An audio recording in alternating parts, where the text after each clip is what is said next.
السلام علیکم ناظرین کرام، آپ کے سامنے یہ قسط لے کر حاضر ہوں۔ اس کے پہلے جو قسط آپ کے سامنے حاضر ہوئی تھی اس میں ذکر جنگ بدر کا ہوا تھا، اور یہ مسلمانوں کی پہلی جنگ تھی، جنگ بدر، جس کا ذکر آپ کے سامنے کیا تھا، اور اس کی بہت ساری اہمیت ہے۔ ان تمام اہمیتوں میں سب سے بڑی بات جو ہے وہ یہ ہے کہ اس جنگ میں ملائکہ کی صفوں نے مسلمانوں کی مدد کی ہے،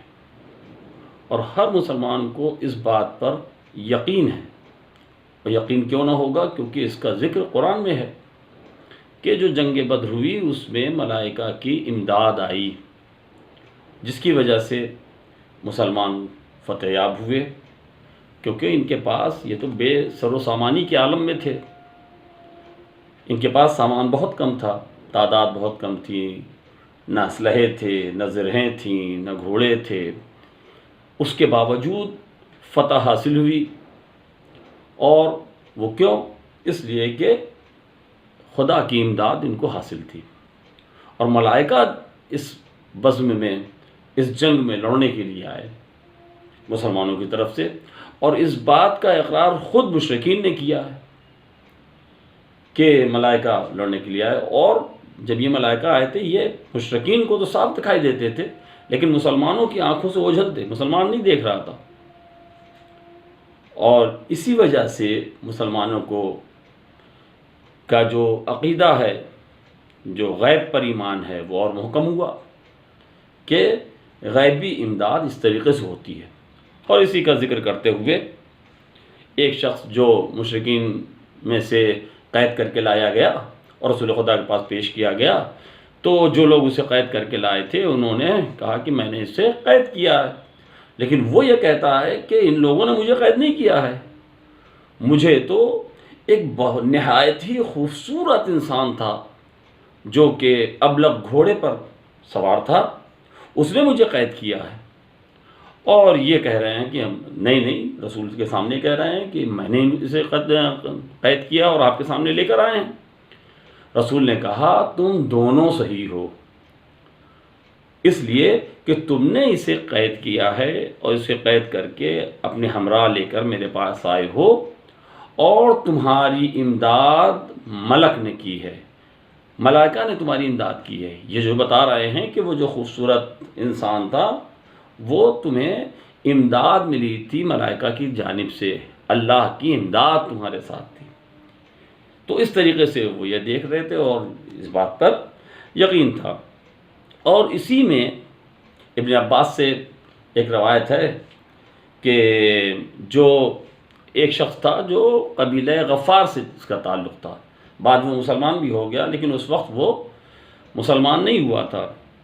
اور وہ یہ کہتا ہے کہ ہم پاس کی پہاڑی پر کھڑے ہوئے تھے اور اپنے ایک ساتھی کے ساتھ وہاں پر کھڑے ہوئے تھے، اس غرض سے کہ اب مسلمان کی تو اس کے اندر شکست ہونا ہی ہے، اور جیسے ہی مسلمانوں کی شکست ہوگی تو ہم مال غنیمت لوٹنے کے لیے آگے بڑھیں گے اور کچھ مال غنیمت لوٹ کے لے آئیں گے۔ کہ ہم لوگ یہ سوچ رہے تھے کہ اتنے میں ہم لوگوں کو ایسی آواز سنائی دی کہ جیسے کچھ لوگ بلند ترین گھوڑوں پر سوار ہو کر جا رہے ہیں، اور کچھ وہ شخص اپنے گھوڑے کو للکار رہا ہے کہ اور تیز چلو، اور تیز چلو۔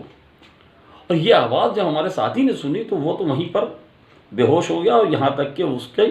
موت ہو گئی، وہ فوت ہو گیا، لیکن ہم کسی صورت سے بچ گئے۔ لیکن انہیں ہم نے دیکھا نہیں، لیکن آواز ایسی ہے جیسے کہ آسمان سے گھوڑے پر کوئی بیٹھا ہوا آ رہا اور اپنے گھوڑے کو للکار رہا ہے کہ اور تیز چلو، اور تیز چلو۔ یہ اس طریقے سے امداد جو ہوئی، اور وہ مشرکین نے اسے سنا۔ اس کے علاوہ بھی ابو داؤد سے ہے کہ ابو داؤد جو لڑ رہے تھے مسلمانوں کی طرف سے، اور ایک کسی مشرک کے پیچھے یہ دوڑے اور تیزی کے ساتھ دوڑے تاکہ اسے قتل کر دیں، لیکن انہوں نے بتایا کہ ہم ابھی اس تک پہنچے نہیں تھے کہ اس کی گردن تن سے جدا ہو کر زمین پہ آ گئی۔ ہم نے کہا کہ یہ تو اتنی دور پر ہے، مجھے تعجب ہوا کہ ہماری تلوار تو وہاں تک پہنچ بھی نہیں سکتی تھی، اور ہم نے دیکھا نہیں، اور اس کی جنگ اور اس کی گردن کٹ کر زمین پر آ گئی۔ اس کا مطلب کچھ ایسے لوگ تھے جنہوں نے اسے قتل کیا، ہم تو پہنچ نہیں پائے تھے۔ یہ اس کا اقرار ہے، اور یہ طبری نے اپنی اس میں لکھا بھی ہے، اپنی تاریخ میں، جو اسلامی تاریخ لکھا ہے طبری نے، اس میں بھی اس بات کا ذکر کیا۔ اور اس کے علاوہ ابو رافع سے ایک روایت ہے۔ ابو رافع وہ تھا جو کہ غلام تھا عباس کا، عباس ابن عبد المطلب کا غلام تھا، اور وہ یہ روایت کرتا ہے کہ ہم لوگ اس وقت تقیہ کے عالم میں تھے، اور اپنا اسلام ہم نے ظاہر نہیں کیا تھا، بعد میں اس نے اسلام اپنا ظاہر کیا، اور چونکہ وہ غلام تھا اس وجہ سے وہ وہاں پر ان کے ساتھ وہاں پر موجود تھا مکے میں۔ اور جب یہاں سے شکست کھانے کے بعد یہاں سے لوگ پہنچتے ہیں تو اس میں ابو سفیان بن حارث جب مکے پہنچتے ہیں، پہنچنے کے بعد ابو لہب سے جنگ بدر کا حال بیان کرنا شروع کرتے ہیں۔ وہ کرسی پہ بیٹھ جاتے ہیں اور حال بیان کرنا شروع کر دیتے ہیں، اور بہت سارے لوگ ان کے ارد گرد جمع ہو جاتے ہیں جو کھڑے ہو کر یہ حال کو سن رہے ہیں، اور وہ یہ بیان کر رہے تھے۔ ابو رافع یہ اس کا ناقل ہے، اور وہ روایت کرتا ہے کہ لوگ سن رہے تھے، اور وہ یہ بتا رہے تھے کہ ہم اپنی شکست پر، اپنی فوج کے بزدلی پر مجھے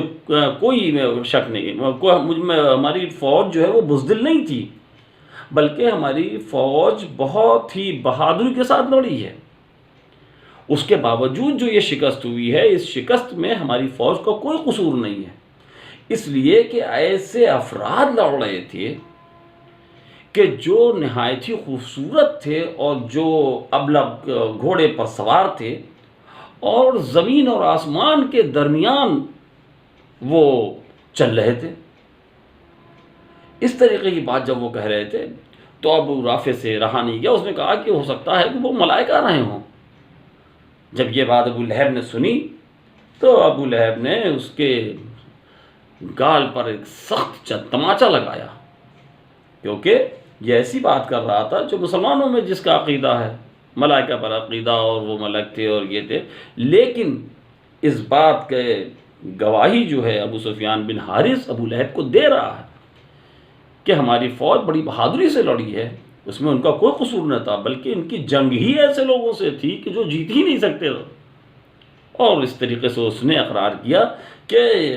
امداد، خدا کی امداد مسلمانوں کو حاصل تھی۔ اور اس کے بعد اب آپ یہ دیکھیں کہ یہ جو جنگ ہوئی تو اس میں اس کا نتیجہ جو یہ ہوا، اس میں بے سر و سامانی تھی، لیکن اس کے باوجود آپ یہ دیکھیے کہ اسلام کی طرف سے بمشکل 14 افراد اس جنگ میں شہید ہوئے، اور جس میں 6 جو تھے وہ مہاجرین میں سے تھے اور 8 انصار میں سے تھے، صرف 14 افراد۔ اور ان کے مد مقابل جو مشرکین آئے تھے ان کے تقریباً 70 افراد ہلاک ہوئے، اور ان 70 افراد میں بھی 35 افراد کو صرف مولا علی نے تحقیق کیا، اور باقی 35 افراد کو تمام مسلمانوں نے مل کر، جو بھی جنگ میں شریک ہوئے تھے، انہوں نے قتل کیا۔ صرف مولا علی نے ہی 35 افراد کو خود اپنی تلوار سے قتل کیا۔ اسی وجہ سے شبلی نعمانی نے جب سیرت النبی جو اپنی کتاب لکھی اس میں کہا ہے کہ جنگ بدر کے ہیرو علی ابن ابی طالب ہی ہیں، اور ان کے علاوہ کوئی جنگ بدر کا ہیرو نہیں ہے، اس بات کا اقرار کیا انہوں نے۔ اور اس میں جو اپنے ہاں جو شہید ہوئے ہیں ان میں سے سب سے پہلے تو وہی تھے کہ جناب عبیدہ بن حارث، جو کہ سب سے پہلے، جن کا ذکر ہم پچھلے قسط میں کر چکے ہیں کہ جب جنگ شروع ہوئی تو مشرکین نے للکارا کہ ہم انصار سے نہیں لڑیں گے، ہمارے مقابل میں عرب بھیجے جائیں، ہمارے مقابل میں وہ بھیجے جائیں جو عبد المطلب کے گھرانے سے، بنی ہاشم کے گھرانے سے ہیں، ان کو بھیجا جائے۔ تو جناب رسول خدا نے اپنے چچا زاد بھائی عبداللہ ابن عبد المطلب کو، حارث ابن عبد المطلب کو بھیجا، اور اس کے بعد جناب حمزہ جو ان کے چچا تھے ان کو بھیجا، اور اپنے چچا زاد بھائی مولا علی کو بھیجا۔ اس میں مولا علی نے اپنے مقابل میں آنے والے کا قتل کیا، اور جناب حمزہ نے بھی اپنے مقابل آنے والے قتل کیا، اور جناب عبیدہ نے بھی اپنے مقابل آنے والوں کو زخمی کر دیا، اور بعد میں اسے قتل بھی کیا۔ لیکن اس دوران وہ خود بھی زخمی ہو گئے، لیکن شہادت اس وقت نہیں پائی تھی، بلکہ ان کو شکوہ تھا کہ ہم شہید نہیں ہوئے، لیکن کچھ دنوں بعد وہ 1-2 دن کے بعد وہ شہید ہو گئے، جو کہ جنگ بدر کے شہداء میں ان کا نام درج ہو گیا۔ تو ایک تو وہ شہید تھے، اس کے بعد 2 شہداء ایسے تھے کہ ان کی عجیب دلچسپ کہانی یہ ہے کہ رسول خدا صلی اللہ علیہ وآلہ وسلم جب ان کے درمیان ان کو بڑھانے کی، ان کا حوصلہ بڑھانے کے لیے جب تقریر کر رہے تھے، اس تقریر میں آپ نے کہا کہ میں اس خدا کی قسم کھا کر کہتا ہوں جو محمد کی جان و مال جس کے قبضے میں ہے، کہ آج جو بھی ان مشرکین سے لڑے گا اور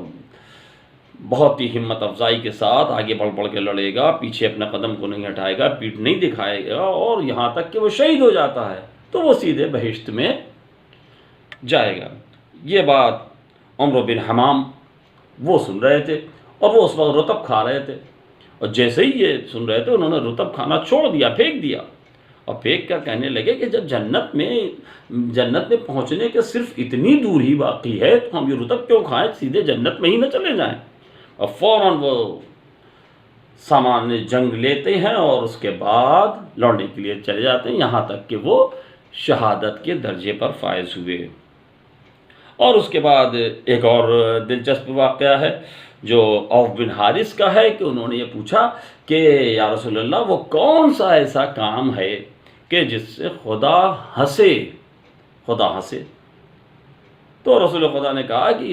یہ جو جنگ ہو رہی ہے، اس جنگ میں اگر وہ شخص جو کہ اپنی زرہ کو بھی اتار دے اور اس کے بعد اس جنگ میں لڑے اور اس شہید ہو جاتا ہے تو اس کے اس عمل پر خدا ہنستا ہے۔ یہ کہنا تھا کہ انہوں نے جو زرہ پہن رکھی تھی اسے اتار کے پھینک دیا، اور پھینکنے کے بعد جنگ کے لیے آمادہ ہو گئے، یہاں تک کہ وہ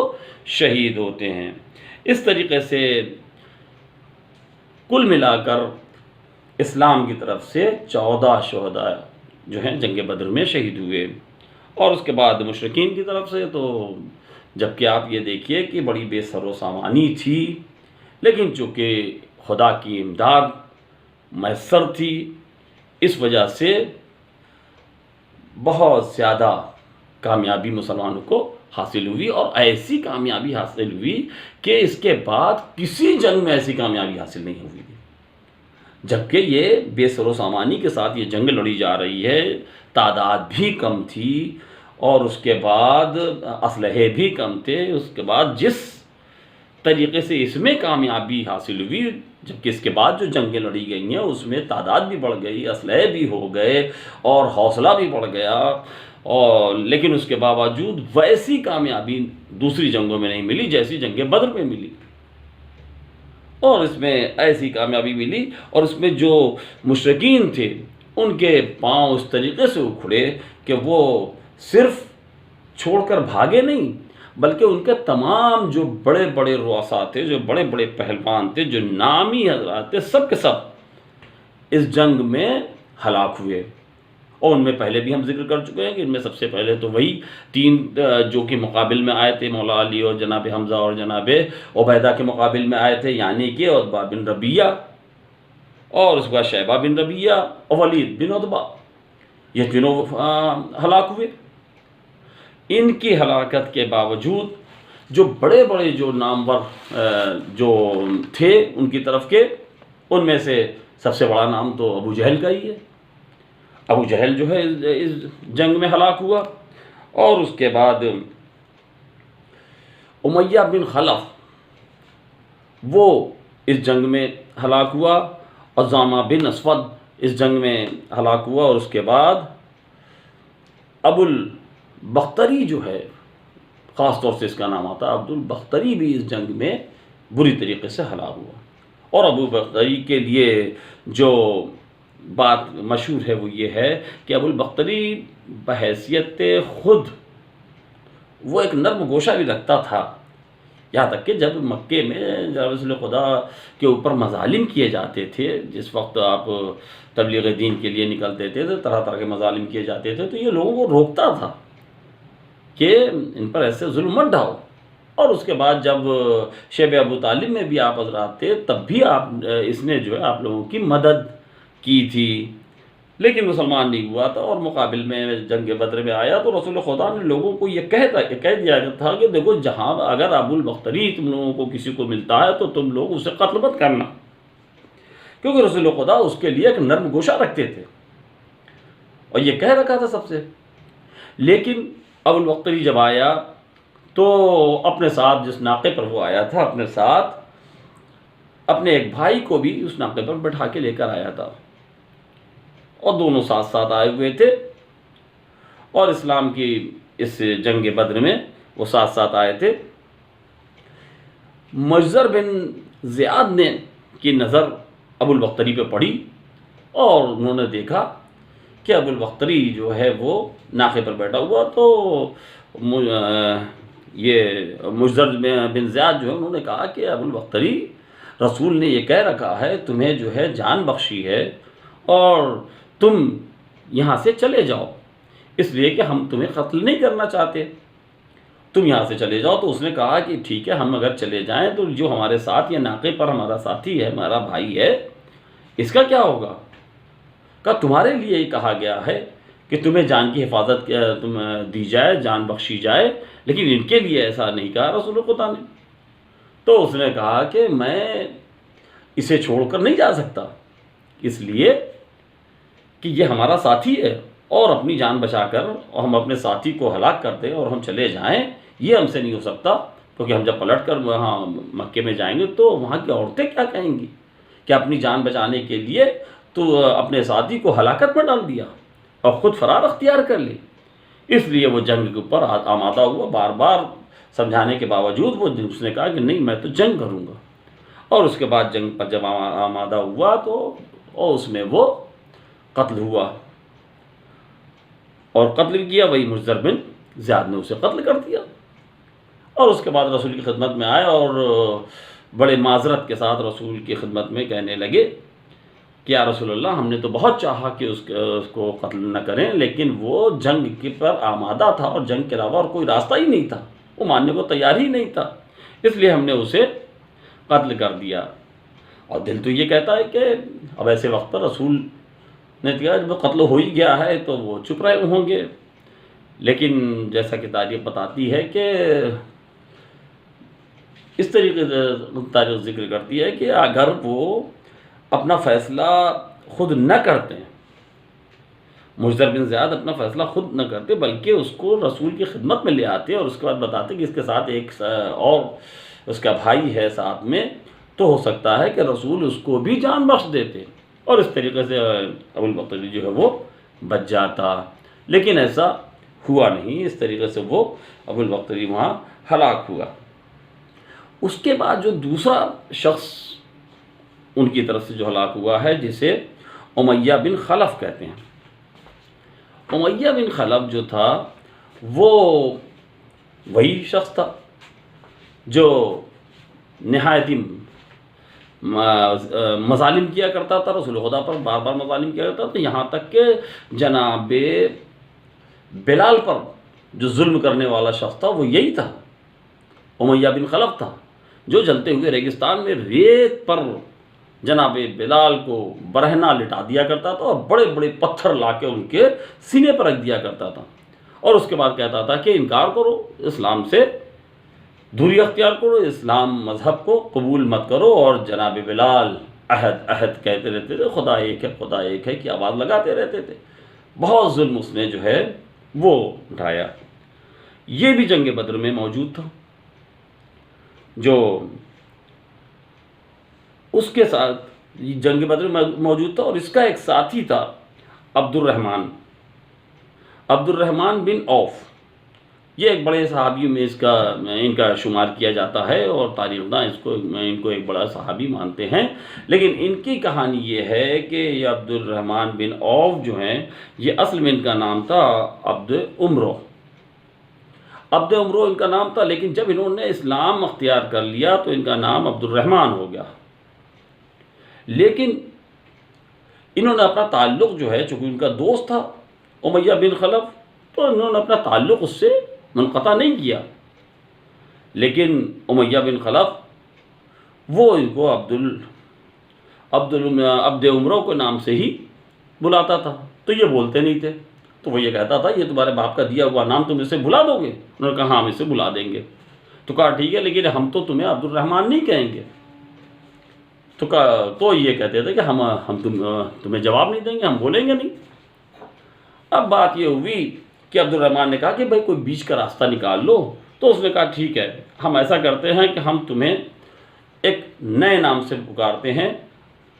کیا تمہیں یہ پسند ہے؟ ہم تمہیں عبداللہ کہہ کے پکاریں گے۔ وہ تیار ہو گئے، انہوں نے کہا بالکل۔ عبد الرحمن تیار ہو گئے، عبداللہ کہہ کے پکارو، تو عبداللہ کے نام سے وہ پکارتا تھا۔ اور بات جب یہ وہاں پر دیکھا عبد الرحمن نے کہ یہ کھڑا ہوا ہے وہاں امیہ بن خلف اور اپنے بیٹے کے ساتھ علی بن امیہ اس کے ساتھ میں تھا، اور جیسے ہی ان کو دیکھا تو یہ کچھ زرہیں مال غنیمت کے طور پر لوٹ کر لے کر آ رہے تھے، ہاتھ میں زرہیں لیے ہوئے تھے، اور اس نے پکارا، اور وہی اسی نام سے پہلے پکارا عبد عمرو کے نام سے، تو وہ بولے نہیں۔ پھر اس نے کہا کہ عبداللہ، جب عبداللہ کہا تو انہوں نے آواز دی، کہا کیسے ہو؟ کہا ٹھیک ہوں۔ کہا یہ کیا لیے جا رہے ہو؟ کہا زرہیں لیے جا رہا ہوں۔ کہا اگر تم مجھے لے لو، اپنے ساتھ لے لو، تو یہ زرہوں سے زیادہ تم قیمتی شے پا جاؤ گے۔ وہ تیار ہو گئے، انہوں نے زرہوں کو پھینکا، اور اس کے بعد ساتھی بھی تھا، ان کا دوست تھا، اپنے ساتھ ان کو لیا، ایک ہاتھ سے امیہ بن خلف کا ہاتھ پکڑا اور دوسرے ہاتھ میں اس کے بیٹے علی بن امیہ کا ہاتھ پکڑا اور لے کر چلے۔ اور جب یہ لے کر چلے تو وہ بھی بڑا مطمئن ہو گیا کہ اب ہماری جان بچ گئی، کیونکہ ہم ان کے حوالے ہو گئے اور یہ ہماری ضمانت لے رہے ہیں، اور لے کر چلے۔ اور راستے میں پوچھتا تھا کہ وہ یہ تو بتاؤ عبداللہ کہ وہ کون شخص تھا کہ جس کے سینے پر جو ہے وہ شتر مرغ کے پروں کا نشان تھا؟ تو آپ نے بتایا کہ وہ جناب حمزہ تھے۔ اور یہ بات کرتے ہوئے چل رہے تھے کہ سامنے سے جناب بلال کا گزر ہوا، اور جیسے ہی بلال کی نظر اس پر پڑی، ان کو وہ مظالم یاد آ گئے جو مکے میں وہ ان پر کیا کرتا تھا۔ جناب بلال دوڑے اور اس کے بعد کہا کہ ارے یہ تو امیہ بن خلف ہے، یہ تو بہت بڑا ظالم ہے، اس نے ہمارے اوپر کتنا ظلم کیا ہے، ہم تو اسے قتل کریں گے۔ لیکن جو عبد الرحمن تھے وہ کہتے نہیں، یہ ہماری ضمانت میں ہے، تم اس کو ہم نہیں قتل کر سکتے۔ انہوں نے کہا رہے تمہاری ضمانت میں ہو چاہے کچھ ہو، اس نے ہمارے اوپر ظلم اتنا کیا ہے کہ اب اگر بلال زندہ ہے تو یہ زندہ نہیں رہ سکتا۔ اور فوراً بلال نے آواز لگائی کہ یہ بہت بڑا ظالم ہے جو اسلام کا سب سے بڑا دشمن ہے، تم لوگ دوڑو۔ اور یہ مسلمان دوڑتے ہیں اور اس کے بعد اسے حلقے میں لے لیتے ہیں، اور اس طریقے سے ایک وار کسی شخص نے کیا کہ اس کا بیٹا چیخ مار کر زمین پر گرتا ہے اور وہ ہلاک ہو جاتا ہے، اور اس کے بعد اسے ہلاک کیا جاتا ہے، دونوں کو دونوں وہیں ہلاک ہو جاتے ہیں۔ اور اس بات کا عبد الرحمن کو ہمیشہ اس بات کا قلق رہا کہ ہماری زرہیں بھی چلی گئیں، اور اس کے بعد اور وہ جو قیدی ہم نے پکڑا تھا وہ بھی ہمارے پاس سے چلا گیا۔ اب اس کے آگے کی داستان انشاءاللہ آئندہ قسط میں آپ کے سامنے پیش کریں گے۔ وآخر دعوانا ان الحمد للہ رب العالمین۔